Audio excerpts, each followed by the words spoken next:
Hello everyone, आप देख रहे हैं job instructor YouTube channel. Friends, आज की इस वीडियो में हम डिस्कस करने वाले हैं बिहार कर्मचारी चयन आयोग की तरफ से जो पंचायत सचिव की रिक्रूटमेंट है उसके बारे में बताने वाला हूं। जी हाँ फ्रेंड्स, पंचायत सचिव की जो रिक्रूटमेंट है काफ़ी अच्छी रिक्रूटमेंट आप सभी के लिए है, लेकिन उसके साथ साथ कई और अलग अलग डिपार्टमेंट में भी यहाँ पर रिक्रूटमेंट निकाली गई है। तो पहली बार चैनल पर विजिट कर रहे हैं तो चैनल को सब्सक्राइब कर लीजिएगा।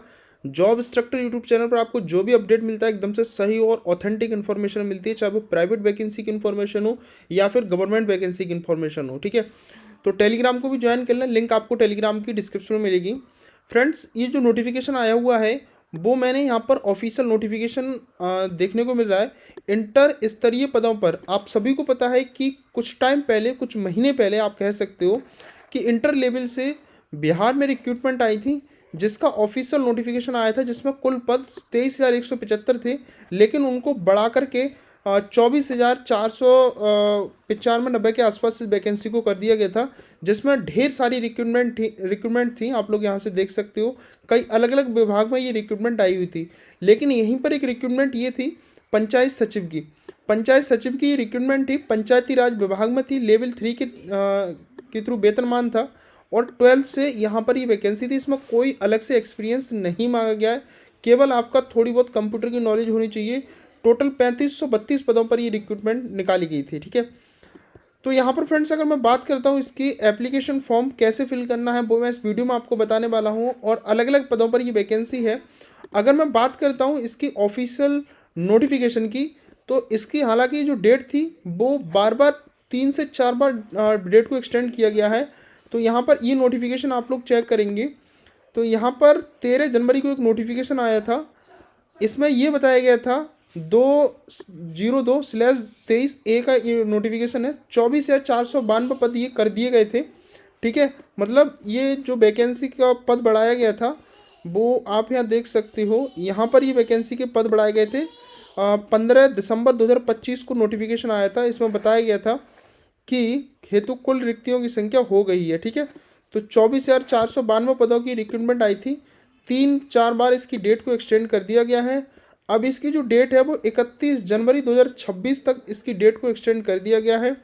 लेकिन इसकी जो एप्लीकेशन फॉर्म की वो फीस है, ठीक है, 100 रुपये फीस है।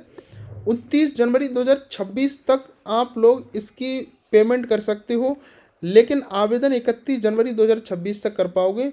मतलब इसमें 2 दिन पहले पेमेंट मांगता है। 24 से 48 घंटे बाद आप फॉर्म को फिल कर सकते हो पेमेंट करने के बाद। इसलिए 29 जनवरी लास्ट डेट है और फॉर्म फिल करने की 31 जनवरी है। तो जिन भी छात्रों ने फॉर्म को फिल नहीं किया तो फटाफट से फॉर्म को फिल कर दें। मैं थोड़ा सा डिटेल में आपको बता देता हूँ इसमें क्या क्या है। तो ढेर सारे 24,492 पदों पर ये रिक्रूटमेंट आई हुई है। अलग अलग पदों पर ये रिक्रूटमेंट है। ठीक है, पथ निर्माण विभाग में रिक्रूटमेंट है, मद्य निषेध उत्पादन में विभाग में है, गृह विभाग में आरक्षी शाखा के लिए रिक्रूटमेंट है, लिपिक के लिए रिक्रूटमेंट है, लिपिक 2 के लिए है। ठीक है, तो ये ढेर सारी रिक्रूटमेंट है। और यहाँ पर मैं बात करता हूँ कितने पदों पर ये रिक्रूटमेंट है, तो आप लोग चेक कर सकते हो। ढेर सारे रिक्रूटमेंट यहाँ पर दिए गए हैं। करीबन 94 अलग अलग डिफरेंट पद और डिफरेंट विभाग में ये वैकेंसी निकाली गई है। तो कुल वैकेंसी यहाँ पर जो दी गई थी वो 23,175 ये, 7,394 ये, इन सभी को मिक्स किया जाए और कुछ वैकेंसी को इंक्रीज़ भी किया गया था, जिसमें से इस वैकेंसी को जो है 24,492 पद कर दिए गए थे। ठीक है, इसमें अगर हम क्वालिफिकेशन की बात करते हैं तो मोस्टली वैकेंसी में 10th मांगा गया है, तो किसी में 12th मांगा गया है। राइट, तो ये चीज़ आप यहाँ पर एक बार चेक कर लें कि जिस भी फॉर्म को फिल कर रहे हैं उसमें क्वालिफिकेशन क्या दे रखी है। इतना पता है कि 12th से ज़्यादा इसमें क्वालिफिकेशन नहीं है। तो कहीं कंप्यूटर की नॉलेज मांगी गई है तो कहीं कंप्यूटर का एक्सपीरियंस मांगा गया है। लेकिन यहाँ पर जो वैकेंसी आई हुई थी हमारी पंचायत सचिव के लिए जो वैकेंसी थी उसमें कोई भी एक्सपीरियंस और किसी भी तरह का आपके पास ज्ञान होने की आवश्यकता नहीं, केवल आप 12th पास किए हुए होनी चाहिए। ठीक है, इसमें आपको सिलेक्शन प्रोसेस की बात कर लेते तो कि सिलेक्शन प्रोसेस क्या रहेगा। राइट, तो यहाँ पर मैं बात करता हूँ, इसमें आप लोग चेक कर सकते हो कि इसमें कौन कौन कैंडिडेट फॉर्म भर सकता है। तो इसमें भारत के सभी राज्य के कैंडिडेट इसमें फॉर्म को फिल कर सकते हैं। ज़रूरी नहीं कि आप बिहार के ही कैंडिडेट हों, आप कहीं से भी हों आप फॉर्म को फिल कर सकते हो। 18 वर्ष मिनिमम एज मांगी गई है इसमें, और अधिकतम एज यहाँ पर बताई गई है कि जो पुरुष कैंडिडेट है जनरल कैटेगरी में उसके 37 साल, ओबीसी के लिए पुरुष महिला के लिए 40 साल, SC ST महिला के लिए 40-42 साल है। सभी कोटे के दिव्यांग अभ्यर्थी के लिए 10 वर्ष की छूट है। ठीक है, तो इस तरह से इसमें है। और इसके अगर परीक्षा शुल्क की बात करते हैं तो 100 रुपये इसमें परीक्षा शुल्क मांगा गया है। परीक्षा शुल्क राशि, प्रोसेसिंग फीस एवं सेवा सभी द्वारा अलग के वहन किया जाएगा। ठीक है, आप पेमेंट ऑनलाइन ही करेंगे और ऑनलाइन ही इसके एप्लीकेशन फॉर्म फिल किए जाएंगे। 15 अक्टूबर को ये वैकेंसी स्टार्ट हुई थी, लेकिन अभी तक इसके एप्लीकेशन फॉर्म फिल किए जा रहे हैं। 31 जनवरी तक आप इसके फॉर्म को फिल कर सकते हो। और आई थिंक मुझे लगता है कि आगे इसके फॉर्म आगे से फिल ना हो, क्योंकि 4 बार डेट एक्सटेंड हो चुकी है। ठीक है, उसके बाद यहाँ से हम बात करते हैं इसका, थोड़ा सा और डिटेल में जाते हैं इसका। यहाँ पर सिलेबस वगैरह आप लोग चेक कर भी सकते हो।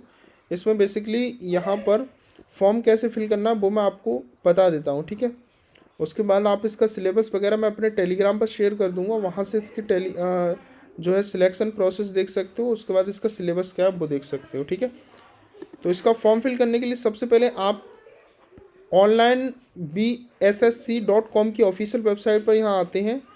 तो यहाँ पर आने के बाद ये वाला सेक्शन मिलेगा आपको, विज्ञापन संख्या 02/23 आवेदन करना है, इस पर आपको क्लिक करना है।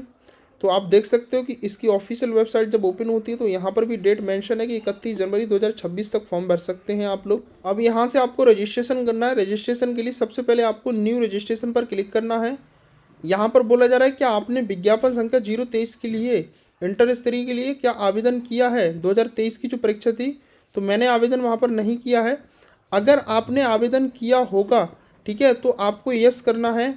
लॉगिन मांगेगा सीधा, क्योंकि जो रजिस्ट्रेशन नंबर आपका पहले था वही रजिस्ट्रेशन पासवर्ड डाल के यहाँ पर आपको लॉगिन करना है। तो मेरी कंडीशन में मैंने नहीं किया है, तो यहाँ पर न्यू रजिस्ट्रेशन करूँगा और नो करूँगा। यहाँ पर आपका एप्लीकेशन फॉर्म स्टार्ट हो जाता है। सबसे पहले आप अपना 10th की मार्कशीट में जो नेम है वो नेम यहाँ पर लिखेंगे, अपने फादर का नेम लिखेंगे, अपनी मदर का नेम लिखेंगे। उसके बाद यहाँ से आप अपना जेंडर चूज़ करेंगे। यहाँ बोला जा रहा है कि आप बिहार के निवासी हैं तो यस करेंगे, और नहीं है तो सिंपल आपको नो करना है। नो करने के बाद यहाँ से ऑटोमेटिकली UR पर टिक हो जाता है। अगर आप किसी आउटसाइड बिहार कैंडिडेट हैं, मतलब बिहार के अलावा दूसरे राज्य के कैंडिडेट हैं, तो आप केवल जर्नल में ही काउंट किए जाएंगे। ठीक है, उसके बाद यहाँ से आपसे पूछा जा रहा है कि आप PWD कैंडिडेट हैं। अगर हैं तो यस करेंगे यहाँ पर, और नहीं है तो नो करेंगे सिंपल। उसके बाद यहाँ से आपसे पूछा जा रहा है कि आप एक्स सर्विसमैन हैं तो यस करेंगे, नहीं तो आपको सिंपली नो करना है। उसके बाद यहाँ पर बोला गया है क्या आपके पास कोई NCC क्रेडिट इंस्ट्रक्टर का जो है कोई है आपके पास सर्टिफिकेट वगैरह है तो यस करेंगे, और उसका NCC यहाँ पर सर्टिफिकेट नंबर डालेंगे। नहीं है तो सिंपल नो करेंगे आप यहाँ पर। क्या आप बिहार सरकार में कर्मचारी हैं जिन्होंने कम से कम 3 साल का काम किया हो लगातार। अगर किया हो तो यस करेंगे, अन्यथा आपको सिंपली नो करना है। और अगर आपने किया होगा तो यहाँ पर बोला जा रहा है कि दिनांक 12/12/2022 के बाद बिहार कर्मचारी चयन आयोग में परीक्षाओं में कितने बार प्रयास किया है आपने, वो यहाँ पर आपको डालना है। तो मेरी कंडीशन में मैं यहाँ पर नो करूँगा। क्या आप बिहार सरकार में विज्ञापन उल्लेखित पदों पर किसी भी संविदा नियोजित कर्मी हैं तो यस करेंगे, नहीं है तो नो करेंगे। अगर हैं तो यस करेंगे और यहाँ पर अपने पद का नाम डालेंगे, जो भी पद आपका है। ठीक है, सिंपली आपको यहाँ पर नो करना है। उसके बाद आ जाता है आपका अपना मोबाइल नंबर फिल करना है, कंफर्म मोबाइल नंबर डालना है, ईमेल डालनी है, कंफर्म ईमेल डालनी है आपको। उसके बाद आपको अपनी जन्मतिथि यहाँ से चूज़ करनी है। आपका जो भी एज है, जो आपका डेट ऑफ बर्थ है, वो यहाँ से आपको चूज़ कर लेना है। राइट, तो अपनी जन्मतिथि आप देख लेना कि आपकी 10th की मार्कशीट में कितना है और आपकी उम्र आ जाएगी कितनी है। ये वाला कैप्चा कोड यहाँ पर सेम आपको फिल करना है और उसके बाद सेव एंड कंटिन्यू पर आपको क्लिक करना है। अब आपका रजिस्ट्रेशन जो है वो कंप्लीट हो जाता है। आपने जो नंबर दिया था और आपने जो ईमेल दी थी उस पर आपका रजिस्ट्रेशन नंबर और पासवर्ड भेज दिया जाता है। अब यहाँ पर सिंपली आपको देखने को भी मिल रहा है मेरा रजिस्ट्रेशन नंबर और मेरा पासवर्ड, जो कि मैंने ब्लर कर रखा है सिक्योरिटी पर्पज़ के लिए।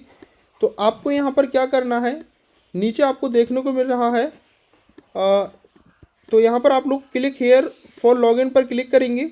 सिंपली आपको क्लिक हेयर फॉर लॉगिन पर क्लिक करना है और यहाँ से आपको अपना रजिस्ट्रेशन नंबर डालना है और यहाँ से आपको अपना पासवर्ड डालना है और ये सिक्योरिटी कैप्चा कोड डाल करके इसको लॉगिन कर लेना है। लॉगिन करने के बाद यहाँ से कुछ स्टेप आएंगे। पर्सनल डिटेल पहले स्टेप में आपको कंप्लीट करना है, फिर पेमेंट करना है, फिर एजुकेशन डिटेल, उसके बाद फ़ोटो सिग्नेचर अपलोड करने हैं और अपना लाइव फ़ोटो अपलोड करने के बाद आप लोगों को यहाँ पर एप्लीकेशन स्लिप डाउनलोड कर लेनी है। उसके बाद यहाँ से आपने जो रजिस्ट्रेशन में डिटेल दी थी वो सारी डिटेल यहाँ पर आ जाती है।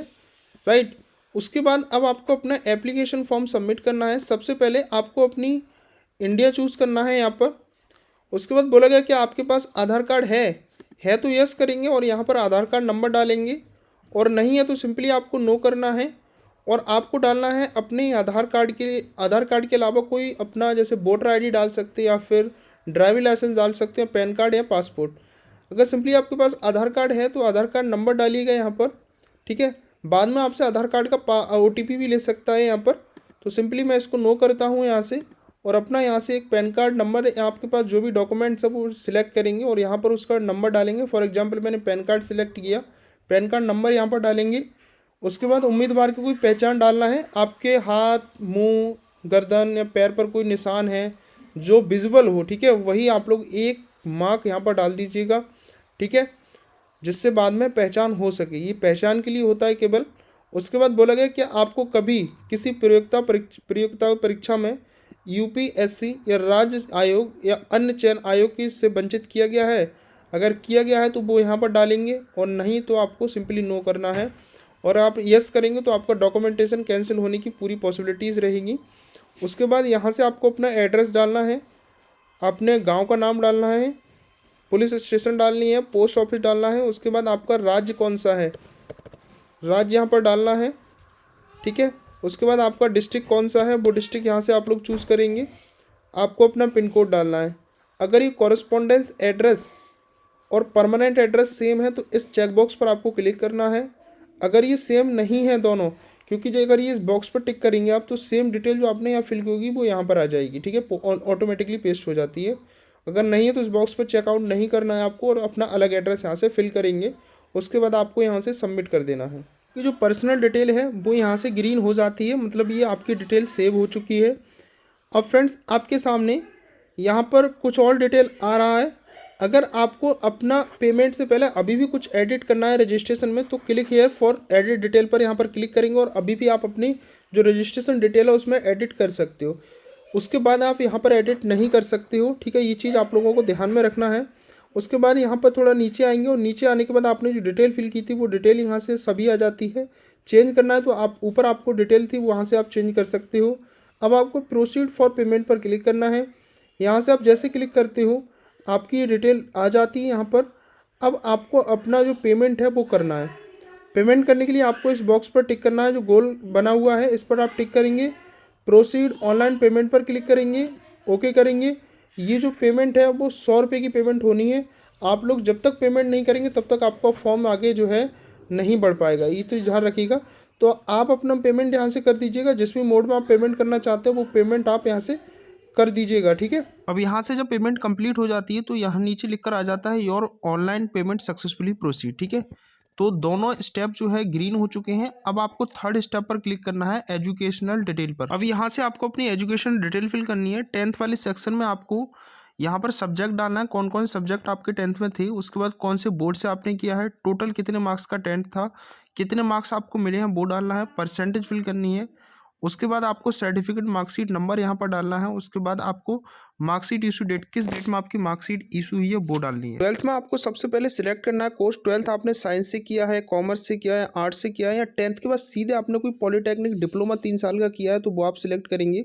तो आप अपनी कंडीशन में जो जो आपने किया है वो यहाँ पर आप लोगों को सिलेक्ट करना है। यहाँ से आप लोग 12th की डिटेल फिल करेंगे, कौन से सब्जेक्ट आपने लिए थे, ठीक है, कौन से बोर्ड से किया है, टोटल कितने मार्क्स का था, कितने मार्क्स ऑब्टेन किए थे आपने, क्या परसेंटेज थी, ठीक है, सर्टिफिकेट नंबर, किस डेट को आपको 12th का जो मार्कशीट है वो इशू हुआ है। उसके बाद अगर आपके पास कोई टेक्निकल स्किल्स है जैसे हिंदी टाइपिंग, इंग्लिश टाइपिंग है तो वो आप लोगों को यहाँ फिल करना है। संस्थान इंस्टीट्यूट का नाम क्या है, सर्टिफिकेट नंबर क्या है, ठीक है। और ये जो चीज़ अपनों को अब फिल करनी है ना, वो आप लोग एक बारी इसको ऑन इन्फॉर्मेशन बुलेटिन में जाकर चेक कर लें कि वहाँ किस वैकेंसी के लिए आप फॉर्म फिल कर रहे हैं, तो कौन कौन सी क्वालिफिकेशन है वो चीज़ यहाँ पर आपको डालनी है। अगर नहीं है तो सिंपल आपको ब्लैंक छोड़ देना है। यहाँ पर आया है नीचे कंप्यूटर कोर्स के लिए बोला गया है, ये इंपॉर्टेंट आपको। अब यहाँ से आपको यस या नो करना है। अगर आपके पास कोई कंप्यूटर कोर्स डिप्लोमा कंप्लीट है तो यस करेंगे और अपनी डिटेल यहाँ से पूरी फिल करेंगे। अगर नहीं है तो सिंपली आपको नो करना है और उसके बाद सबमिट कर देना है। अगर है तो सिंपली यहाँ पर यस करेंगे, इंस्टीट्यूट का नाम देंगे, कोर्स का डिटेल यहाँ पर देंगे, उसका सर्टिफिकेट नंबर और किस डेट को इशू है वो डाल करके यहाँ से आपको सबमिट कर देना होगा। अगर नहीं आपके पास तो नो करके आप इसको सबमिट कर सकते हो। अब यहाँ से आपको अपने डॉक्यूमेंट्स अपलोड करने हैं। कुछ डॉक्यूमेंट्स में सबसे पहले आपको अपना एक पासपोर्ट साइज फ़ोटो अपलोड करना है, जिसका साइज 20 से 50 KB का होना चाहिए। ऊपर ब्राउज पे क्लिक करके आप अपना एक पासपोर्ट साइज फ़ोटो को यहाँ पर अपलोड करेंगे। फ़ोटो रिसेंटली का होना चाहिए, क्योंकि आपको आगे लाइव फ़ोटो भी अपलोड करना है।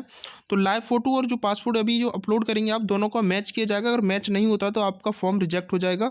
उसके बाद यहाँ से आपको सेकंड वाले में सिग्नेचर करना है, आपको इंग्लिश में अपलोड करना है 10 से 20 KB के बीच का। थर्ड वाले में आपको हिंदी में सिग्नेचर अपलोड करना है 10 से 20 KB का।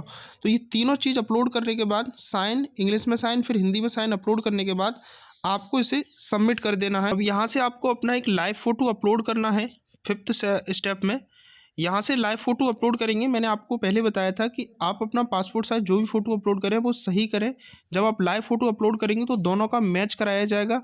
अगर फॉर्म स्क्रूटनी होते हुए अगर आपके दोनों फ़ोटो मैच नहीं करते हैं तो आपके फॉर्म में रिजेक्शन होने की पॉसिबिलिटी बन जाती है। फिर आपको अपना एक लाइव फ़ोटो कैप्चर करना है। अपने सिस्टम से ले सकते हो अगर आपके सिस्टम में कैमरा सही है तो, नहीं तो आप अपने मोबाइल से फॉर्म को ओपन करें, वहाँ से आप लोग फॉर्म को लाइव फ़ोटो को कैप्चर कर लें।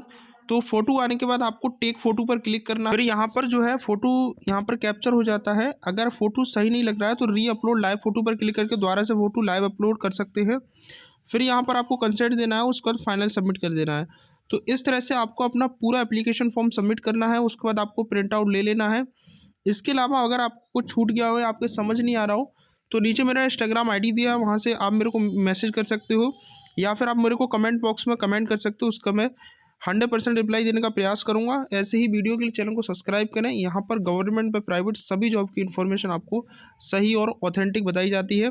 तो प्लीज़ सब्सक्राइब जरूर करें, वीडियो को लाइक करें और कमेंट पर जरूर बताएं आप किस जॉब की प्रिपरेशन कर रहे हैं या कौन सी जॉब की तलाश में है, चाहे वो प्राइवेट जॉब हो या फिर गवर्नमेंट जॉब।